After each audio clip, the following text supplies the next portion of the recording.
Hello, hello, and welcome to the Art of Astrology with me, your astrologer friend, Kimberly. I'm going to go ahead and share the chart for the new moon in Capricorn, which is upon us. We're in the balsamic phase of the lunar cycle. We are creeping closer to this very potent new moon in Capricorn at 28 degrees, 43 minutes. So we're pretty much at the 29th degree of Capricorn because we play things forward. We kind of round things up in astrology.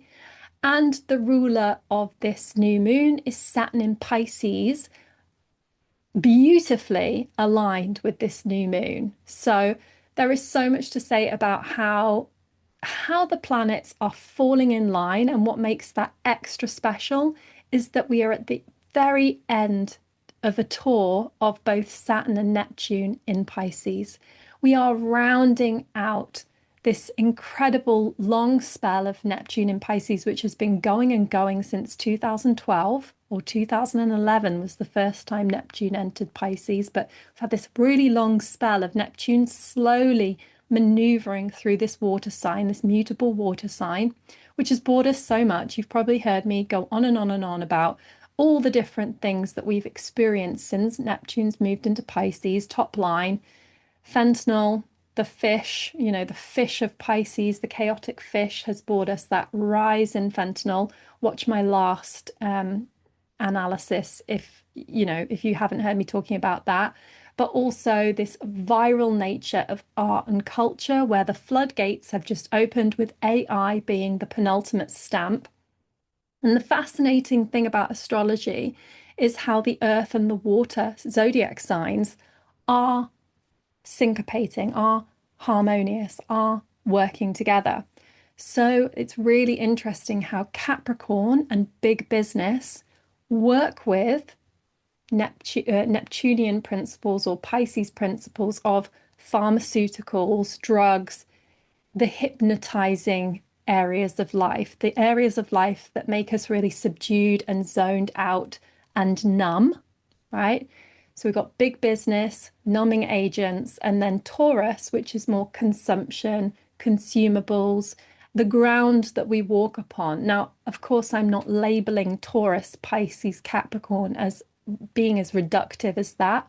But when we are looking at macro and micro themes, it is really interesting to note those archetypes coming through. They're not personable archetypes. We're not saying that every Taurus is about being solid earth, although they can be very reliable. But Uranus through Taurus has brought out a very unstable side of Taurus energy, a very innovative and radical and unsettled energy around Taurus. So they aren't doing what they normally do.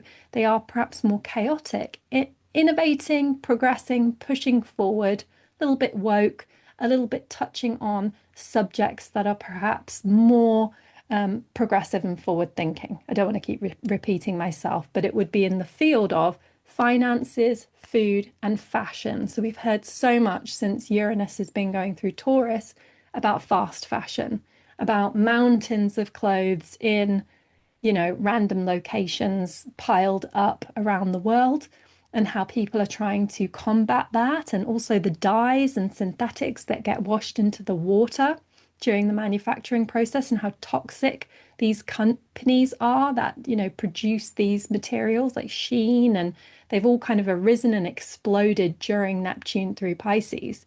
So you can see again, we numb out with fashion, we're buying, we're consuming, and big business are all kind of syncopated and synthesized and working together.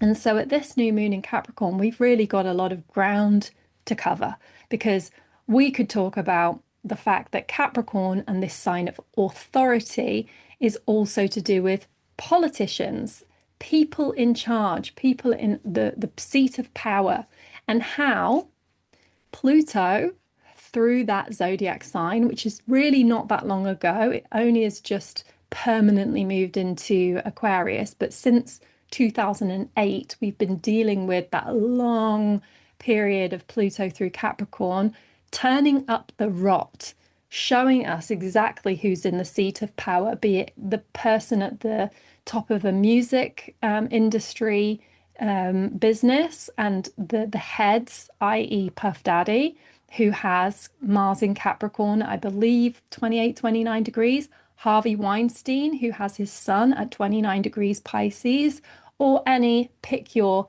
player figure from the absolute array that you have of just toxic people, just bloody toxic people who have been in charge, industries, companies, businesses, basically. We have really seen it. So, this new beginning energy, if we were being super Pollyanna and positive about it, we might say that we're getting a clean slate moment to rewrite, not history, that would be really wrong, but rewrite the new history that we're moving forward with. Is that how it works? I don't know if we can come in and have such a sweeping change, but maybe we can. Maybe this particular configuration is what we need to move forward in a positive fashion.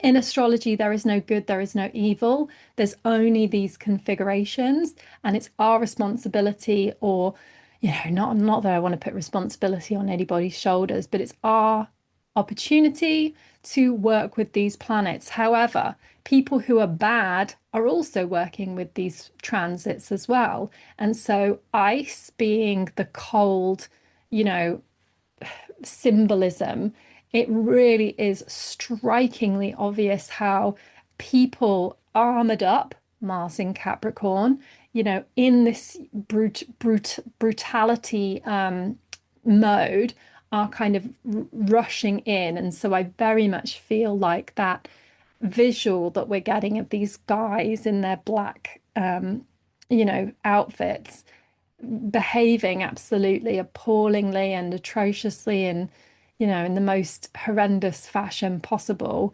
That is an demonstration of Capricorn energy, or the Capricorn planets that we have at the moment, but just simply because Capricorn energy is the authority. Again, I'm not saying Capricorns are all members of, these, I don't even know how you describe it. They're not vigilantes, because that's too kind a word. They're some kind of bullies that are raging the streets. Anyway, Capricorn energy. Then you have the Neptune and the Saturn. So just to talk a little bit about where they are at, we know that Neptune's just had this really long transit through Pisces. Saturn has been here since March of 2023, creeping up behind, playing catch up. The two will meet at 0 degrees of Aries on February 21st.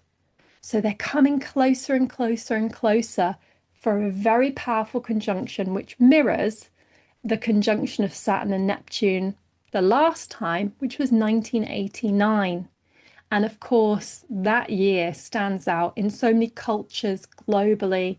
The two that I always refer to is Tiananmen Square and the fall of the Berlin Wall. So Germany and China, those two massive historical events. So at the same time, right now, we're having some really similar situations around the world too.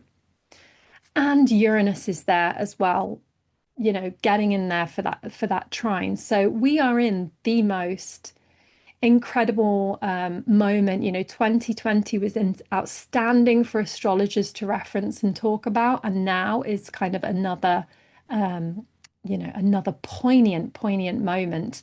However, we're also individuals. We also have our own personal concerns that if we are out of the way of some real dramatic developments in our community, and to be honest, most of us would be able to say that there are some dramatic developments going on around us. We've also got to consider ourselves on a human personal level, which isn't easy given this moon is in Capricorn in its sign of fall. But try as you might, try to do what you can to kind of ground, set those New Year's, resolutions, make plans. I myself am finding it really difficult to create a long-term plan. So as much as I'm saying Capricorn is the planet of long-term, the long-term view, the mountain goat that's climbing ambitiously up. I myself am thinking, how has my perception of success changed? What do I now consider? Don't want to say acceptable, but there's been a real reconfiguration of what we deem to be Capricornian in nature. So, i.e., what we deem to be successful, does it look like being married with children, having a house? That's certainly not my reality at 41 years old. And I think home is a real interesting one just because of the fact that we've got this Jupiter in Cancer and we're now in the opposite realm of Capricorn, which is sending us into a place where we do have to be protected. We do need a roof over our heads, but perhaps it's not quite what we envisioned or what we do like to envision during Cancer season, which is all bread in the oven, you know, sea lapping against the lighthouse, safety, security. It's like now we're kind of in more austere conditions. We're in the bramble hedge, and it's like, well, we're lucky to have four walls in this cold, cold winter. So I'm full of gratitude for that. But it certainly looks a lot different to what it did in the 80s or 90s when I was growing up. So rejigging, readjusting, repainting our own story, let's say. Let's look at the full moon that is the compatible or configured full moon with this new moon. We've got Jupiter at that point will be in Leo, so he will have moved on, but it will be Cancer season with the Sun, Venus, and Mercury all in Cancer, and then that opposite full moon at 25 degrees. So really, really, really tight there. You can see Neptune and Pluto will be, harmonizing again with Uranus, but in a very different quality will have occurred there. Also, I find it interesting that we've got a 27-degree Saturn and it's 27 degrees now. So we will have moved on one whole Saturn cycle, and Saturn is the most important planet to Capricorn. So it's almost like by the time this full moon comes to fruition, we're going to be wrestling and grinding and, having some exciting developments, but they're not necessarily going to be perfect by a long stretch. Saturn in Aries is the sign of its detriment. So Saturn's not happy in Aries. It's that real, galvanized but stuck energy of Saturn. Saturn wants routines, Aries wants spontaneity. They're not cohesive, compatible energies. And so we have a grand T square at this point. I'll just isolate the image. You can see that there is not harmony in our skies at that point. We've got the moon and sun in opposition with that very tight square to Saturn in Aries. But I mean, at the same time, you've got Jupiter and Saturn trine. So there's bright spots and not so easy spots with this Capricorn full moon. So I will go through video by video for the zodiac signs, but I would just say at this stage to just bear with yourself, bear with others. I think this energy, even though it's so synchronized and there's so much harmony, it feels soupy. Soupy is the word that I was using with a client the other day, stirring up the soup with that Neptune right at the very, very, very final breaths of Pisces. Not easy energy, guys. Really not easy energy. Dare I say it? So now let's move on to the art in the art of astrology. So as you know, I love to look at the birth charts of the rich and famous, or not necessarily even the rich, just the artistically inclined.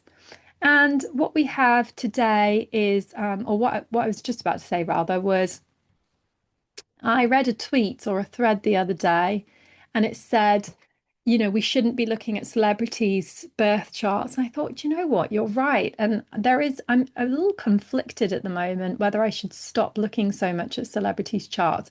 I will today anyway, because I've started, so I'll finish.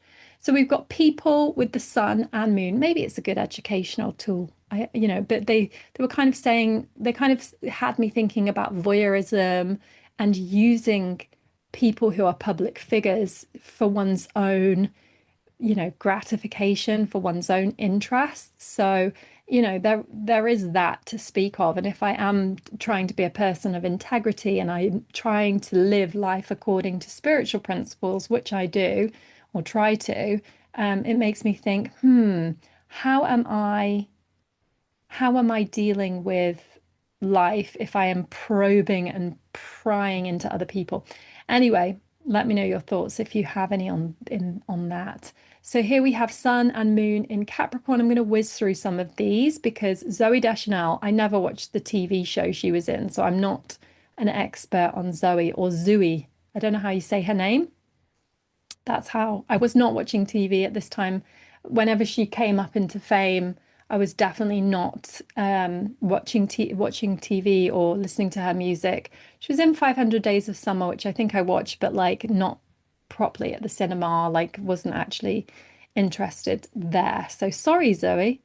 Then we've got Greta Thunberg, who is a little mountain goat. Go Greta on her missions. I also am not going to pull up her chart. Jisoo, member of Blackpink. Is she Blackpink? Yes, of course she is. So Blackpink are really interesting. I watched a documentary about them in COVID. They have really, really strong Capricorn energy. So I think that's why they were such a great success rising to prominence and power during COVID. I'm not going to go into them. I really like the Aries of them, which is Lisa. Then we also have Celine Dion's husband, who had passed away quite some time ago, 2016.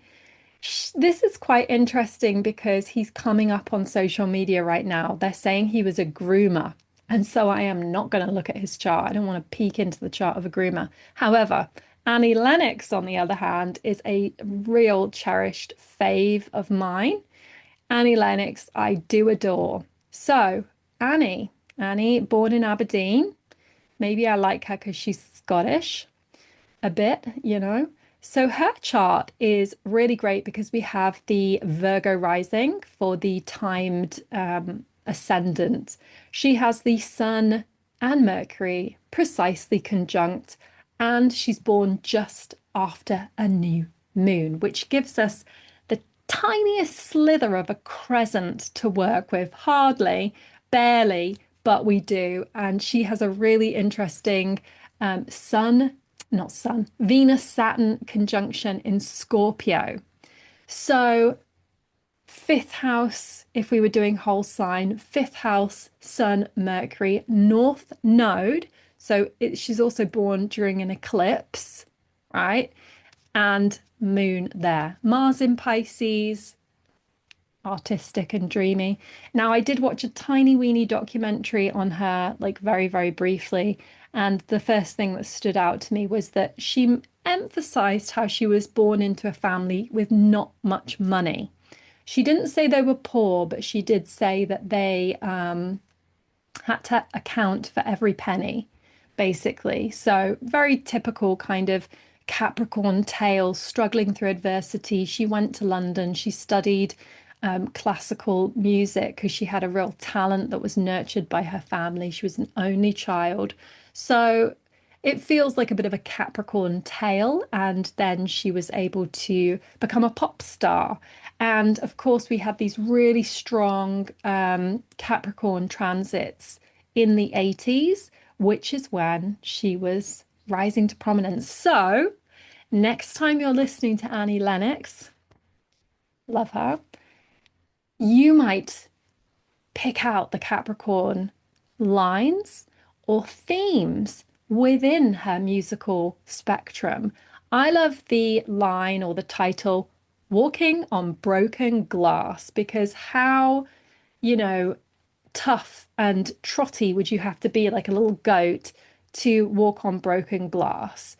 No more I love yous. I love her music, so I'm not gonna like keep going on and on. And honestly, I haven't pulled up her lyrics to kind of reference, but just off the top of my head, like that wistful "No More I Love Yous." It's so lonesome, and her music is so moving. And now we see the astrological evidence why. Is that Scorpio Pisces, sextile going on with the Mars, Venus in Scorpio, Saturn in Scorpio. Not happy planets there, kind of a little bit conservative and, you know, austere. And as a formidable, not Glaswegian, Aberdeenshire lady, Annie Lennox does have that kind of austere, formal tone to her. She'd probably make quite a fearsome aunt if you had her in your family. But new moon energy in Capricorn, consolidated energy in Capricorn, a powerhouse unto herself, with that Virgo rising, and she does look super neat. She kind of has that cropped, very refined looking face, neat features, beautiful. Neptune in the first house in Libra as well, just creeping in, or second house, sorry, second house, Neptune in Libra. So, lovely case study to look at is Annie Lennox. Love her. Donna Summer. Love her too. So, Donna Summer came to her fame during Neptune in Sagittarius. And while this star has so many planets in Capricorn, Sun conjunct Jupiter, the ruler of her Venus, Mercury, Mars, and the Moon, again, Virgo rising. How beautiful is Donna Summer's neat featured face? And I love that Capricorn is also very neat feeling in body and spirit. Like the goat is very, a resilient kind of bodily character, right? You don't see like goats that are very sloppy. They're not like usually, I don't want to say bedraggled because I have seen some bedraggled goats on social media. There's a really funny one that plays with a horse or a dog, and he's very loud. But typically, goats would not be like that. Saturn right on the ascendant, and also listen to a little biography of hers, and definitely worth picking up on. Definitely worth listening to a biography about Donna Summer. I want to do a deep dive on these people, but this is just top line.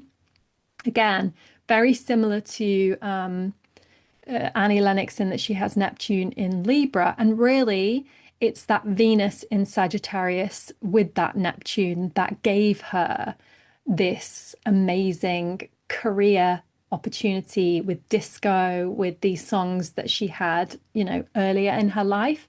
And then later was when she got the validation and the accolades. She also had a huge lawsuit that went on between her and her record label. So she also became a painter in her kind of her second part of her career, which I'm seeing as the Neptune in Capricorn era. So I think 1992 she was welcomed into the Hall of Fame or got her star on the Hollywood sidewalk. 1992 we were definitely in Neptune in Capricorn era, but her disco was the archetype of Neptune in Sagittarius. So she had those two parts to her career. The first one was mega disco. The second, she changed her musical style, was painting, prioritized her kids. So it's very fifth house, and then actually fourth house for the Neptune period as well. But Neptune in the second making a perfect sextile to that Venus as well. So lovely Donna Summer again. Listen to some Donna Summer. And she also did a really cool record. I can't remember now. Working like I can't remember how the line goes, but it's like work. It's the one where they're in America and on the ladders outside the house. I can literally think of the video, but I can't remember the lyrics. Anyway, Donna Summer. Is it Working Girls or something? Or like how the women work or something? I don't know. Maybe we'll look it up in a minute. Another fascinating case study. Author of, what are these books called? Twilight series. I never read them, but I watched the movies with some severe hangovers back in the day. My lovely Capricorn friend Abby was obsessed with Twilight, and she forced me to watch the movies when we'd go out. And she's like, Sundays for Twilight movies and hangovers. And ironically, Stephanie Meyer, the author of this trilogy or more, has her birthday 24th of December, Capricorn Sun, Capricorn Moon. Okay, so let's take a little look at her chart there.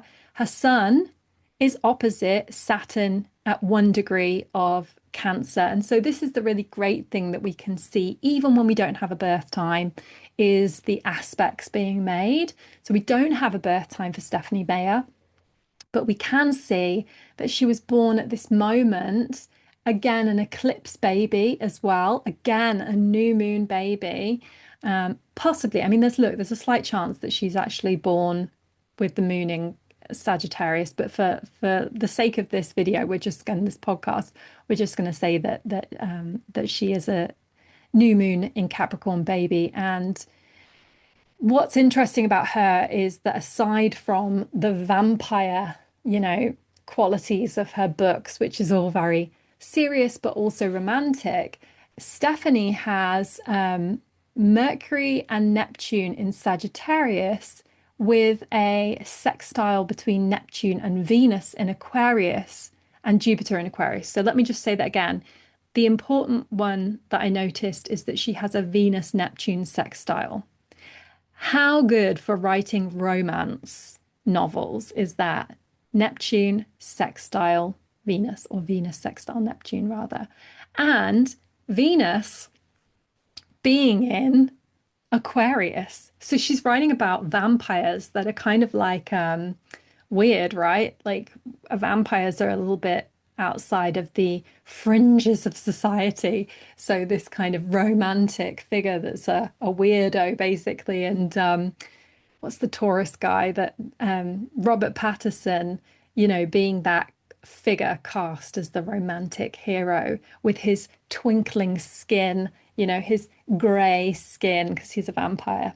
Anyway, clearly I was paying attention to the old movies. But yeah, Stephanie Meyer, author of Twilight series, new moon in Capricorn, perhaps.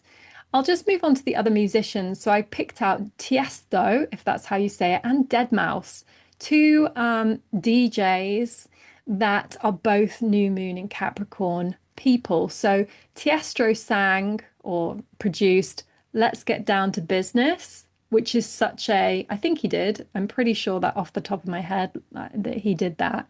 So he's got Sun and Moon, but he's got Mercury in Aquarius, Venus in Pisces. Then deadmau5 did the song, didn't sing the song. He sang the song I Remember. No, it was a woman who I think is now coming famous, called Zara.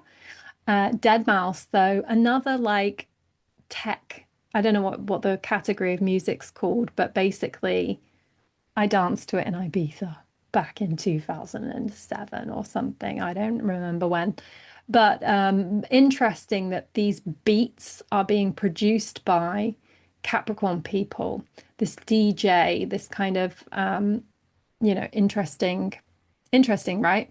And then also deadmau5 has a Neptune Venus conjunction in Sagittarius as well. So remember, Neptune features in the charts of artists very often, or they could be having a transit from Venus as well, and a sextile to Pluto as well. So I really like that for deadmau5, but primarily that Capricorn for him and Tiesto. Then let's look at James Earl Jones. You will know him from so many movies. He is literally lauded as one of the, most important actors of his lifetime. And so just to kind of remind you, he's been in Lion King. He was also in Coming to America.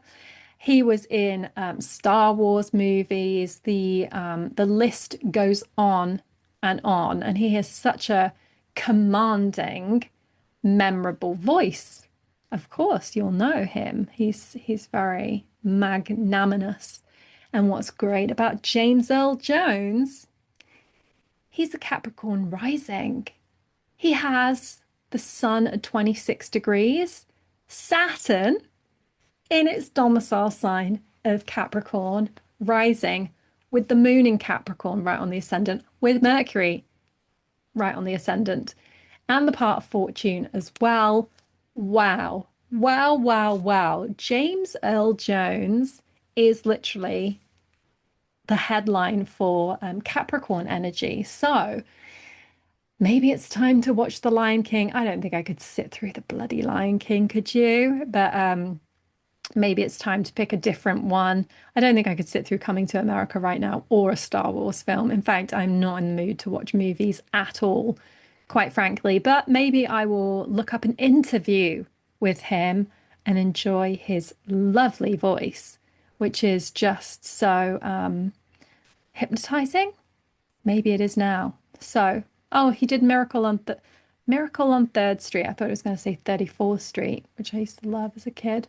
Anyway, there are many, many different variations of people born on a new moon in Capricorn. Tyrese as well. There's many. I mean, I just picked out a few. Suki Waterhouse model. Also, Jade Thirlwell of Little Mix. I think she's been going through some stuff. I saw her on Instagram the other day. Tina Knowles, mother of Beyonce, who famously, Tina, was the matriarch of the household who made the outfits for Destiny's Child. So she's a real powerhouse woman. I don't know super loads about her. I kind of know the top line summary, but respect for Tina Knowles. She's clearly a bit of a powerhouse lady. JD Salinger, I think I've read one of his books, maybe when I was being a better, person who reads books. Chicago West, daughter of Kim Kardashian. And yeah, just pull up this list, have a look. It's super interesting to see the energies, all the different people who contain this same signature of sun and moon. Was there anyone else interesting that I was going to reference in our art of astrology? I think that was it, because it was more about the music that I found interesting, that those DJs, you've got a long ass list there. Anyway, as I say, it's a new moon that's loaded with harmony, but if you're not feeling particularly harmonious, don't be surprised. Like, Capricorn season is classically that time of year which is not particularly uplifting.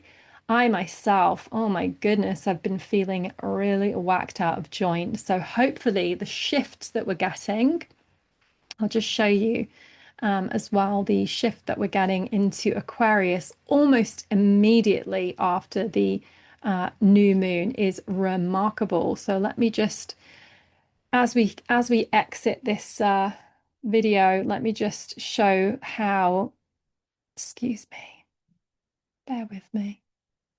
And for those listening, I'm almost done. So just after this, the new moon's in a couple of days, and right afterwards, we get the sun's entry into Aquarius. And with that, we are going to get hit after hit after hit of Aquarius energy. The sun conjunct Pluto, Mercury enters Aquarius, then Mercury conjuncts Pluto, and then eventually Mars ends up there too. So we're going to have this very strong, you can see it here, this very strong stellium. I'm writing your horoscopes, your daily horoscopes for ELLE UK. You know where to find me. That's where you find me. If you would like a private personal consultation, please DM me or email kimberly.peter.dewhurst@gmail.com or kimberly@starsignstyle.com. I am always available. My booking forms I will link. And yes, let's get through this time together. It is a little baffling. It's a bit, but also I've been telling a lot of friends that, my astrology friends and my buddies, I've been saying just how touched I am by this, finale moment of Neptune through Pisces. It really feels like we've come through a journey together. My astrology practice started back in 2012 when Neptune had just entered Pisces. And I know a lot of us, there's this throwback on Instagram at the moment with the 2016 You know, what were you doing in 2016? And I feel like people are really saying, what have you been doing since 2012, since Neptune has been in Pisces? That's my feeling. I'm sending you so much love. I'm going to wrap it up here, and please stay tuned for your personal zodiac sign reading for the new moon in Capricorn.